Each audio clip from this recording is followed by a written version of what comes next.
Yang terhormat Rektor Universitas Jember, Dr. Insinyur Iwan Taruna Master of Engineering IPM, yang kami hormati Dekan Fakultas Ekonomi dan Bisnis Universitas Jember, Profesor Dr. Istifada MSc CRA, yang kami hormati Head of System Dynamics Center, Dr. Irman Firmansyah SHUT MSI, dan Dr. Katarina Agusta Paulus MSI, yang kami hormati Wakil Dekan 2 dan 3. Kegiatan kerjasama dengan sistem dinamis ini sudah berjalan lumayan lama. Sebetulnya 2 tahun yang lalu sudah ada pelatihan.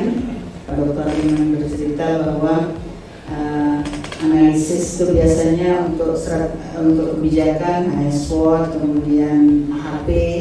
Nah, ini penggunaan sistem dinamis ini akan mewarnai, akan menambah hasanah untuk analisis data. Apa atau kenapa menjadi tertarik dalam sistem dynamic? Yang pertama, kami sendiri, saya bersama Ibu Dr. Katarina yang sudah hadir di sini, kami dari Sistem Dynamic Center, dan kita sudah coba melangkah jauh keluar, tidak hanya di Indonesia, Pak Rektor. Kami sudah ada mengembangkan suatu software yang sudah digunakan oleh 7 negara. Software yang kami kembangkan sendiri. Dalam metodologi riset disampaikan bahwa setelah BLU ini juga mudah-mudahan kita bisa bekerja sama dalam penguatan TUK. Jadi kami sudah sounding juga ke BNSP kaitannya dengan sistem dynamic sama seperti ANJIS dan lain-lain. Kita menjadi TUK karena kalau sudah MOU, beberapa university nanti seluruh Indonesia di satu provinsi akan tersentral, khususnya di Universitas Jember, bahwa the real big data sebenarnya ada di university. Kalau misalnya di pertanian, kita punya data petani pasti ada di dinas pertanian. Oke, petani miskin mulai ada dan tidak. Nah, challenge-nya adalah university bisa menjawab itu. Kenapa? Kalau kita ada fakultas kedokteran, saat PKL atau KKN, barangkan saja itu salah satu mahasiswa pertanian dan salah satu mahasiswa kedokteran. Di sisi lain, pemerintah jika ingin menjawab data tersebut pasti baru bisa dijawab tahun depan. Dalam artinya di sini Bapak Ibu, bahwa ayo kita perkuat kerjasama antara pemerintah dengan university. Dan kerjasama ini juga mudah-mudahan bisa memperkuat berbagai riset. Tadi sudah dikatakan ini mungkin satu bentuk sistem yang pengembangan baru yang perlu kita sebarluaskan dan perlu kita mulai untuk sentuh dan kita gunakan. Bapak Ibu sekalian saya hormati, tidak ada lembaga yang baik dan maju tanpa peningkatan sistem. Ya, di mana-mana sudah dicek yang bagus itu mesti pakai peningkatan sistem. Sehingga bagi kita harus terus didorong, ya, baik apakah itu tata kelola di tempat, apakah di akademi, di riset, ya, itu harus menggunakan pendekatan sistem. Karena setahu saya Jawa Timur belum ada yang menjadi TUK untuk sistem dynamic center. Karena itu nanti kalau sudah di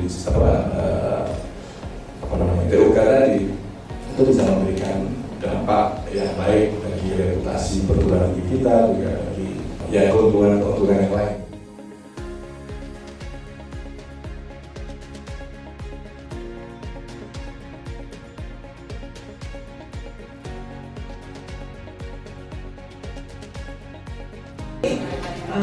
Kita bersama-sama mendengarkan pemaparan dari beliau apa itu sistem dinamik, tapi juga akan dijelaskan apa itu sistem thinking, kemudian untuk membangun suatu model sistem dinamik, karena sistem thinking juga diperlukan sebagai dasar membangun suatu. Pasti akan bertanya-tanya apa itu sistem dynamic. Prinsipnya adalah Bapak Ibu sekalian, dalam berbagai hal kita ingin memproyeksikan dalam perencanaan. Perencanaan kan tidak hanya untuk saat ini saja, ada 5 tahun ke depan, 10 tahun, bahkan RPJP itu 25 tahun. Bahkan saat ini sudah ada net zero emission sampai 2060-2075. Nah, prinsipnya kita sama dulu bahwa ini untuk perencanaan berbagai hal dan untuk proyeksi. Artinya apa? Sistem dynamic dominannya ada pada data kuantitatif. Boleh data kualitatif? Boleh.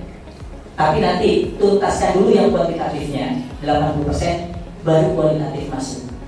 Contoh, kita memproyeksikan produksi pangan. Produksi ini kuantitatif tidak? Kuantitatif ya, ton. Oke, produksi dihitung dari luas lahan kali produktivitas kali indeks tanam. Luas lahan kuantitatif, hektar. Produktivitas 5 ton per hektar kuantitatif. Kemudian indeks tanam setahun 2 kali kuantitatif. Produktivitas turun lagi. Produktivitas ini ternyata ada air kuantitatif, bibit kuantitatif, apakah jumlah, apakah lain-lain. Turun lagi yang kualitatif. Rasa memiliki lahan oleh petani. Nah, ini kualitatif. Jadi maksudnya Bapak Ibu, utamakan dulu yang kuantitatif dalam memproyeksikan, nanti boleh kualitatif masuk di kombinasi. Input faktor kontrolnya contohnya dari iklim, ada terjadi climate change, kenaikan suhu air laut 1% saja akan membuat bleaching, coral bleaching, terjadi pemutihan karang. Contohnya ya, untuk di coastal loop bisa dimasukkan juga di black box diagram. Jadi kalau terjadi pemanasan suhu air laut 1 derajat saja akan terjadi coral bleaching, pemutihan karang. Itu otomatis dengan sendirinya karang menjadi putih, nggak ada biota yang ada, termasuk ikan karangnya, soft coral dan sebagainya. Jadi kalau terjadi pemutihan karang, nanti sudah otomatis yang sendirinya tidak